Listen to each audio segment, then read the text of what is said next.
আসসালামু আলাইকুম। আপনারা সবাই কেমন আছেন? আশা করি সবাই ভালো আছেন আপনারা। আমাদের জন্য দোয়া করবেন আপনারা। আজকে আমি দেখাচ্ছি ঐতিহ্যবাহী আমাদের ঢাকাইয়াদের বাকরখানি। দেখুন বাকরখানিটা কিভাবে তৈরি হচ্ছে।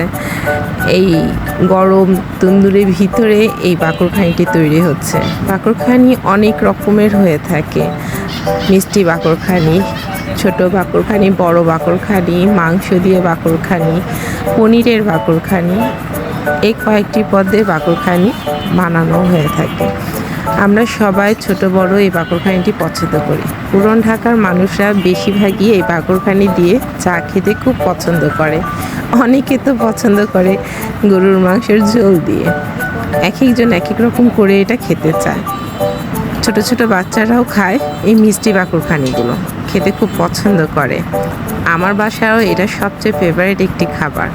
ছোট বড় সবারই পছন্দ। মুরব্বিরাও এটা খুব পছন্দ করে খায়। আমাদের ঐতিহ্য অনেকগুলোই হারিয়ে যাচ্ছে, কিন্তু ঐতিহ্যের মধ্যে কিছুটা জিনিস এখনও ছোট বড় সবার মাঝখানেই রয়ে গেছে। পছন্দের খাবার তো অনেকেরই থাকে, কিন্তু এইটা আমার সবচেয়ে পছন্দের খাবার। তাই ভাবলাম আজকে একটি ভিডিও করি বাকরখানি দিয়ে। আমার ছেলে, দোয়া করবেন সবাই। আল্লাহ হাফেজ।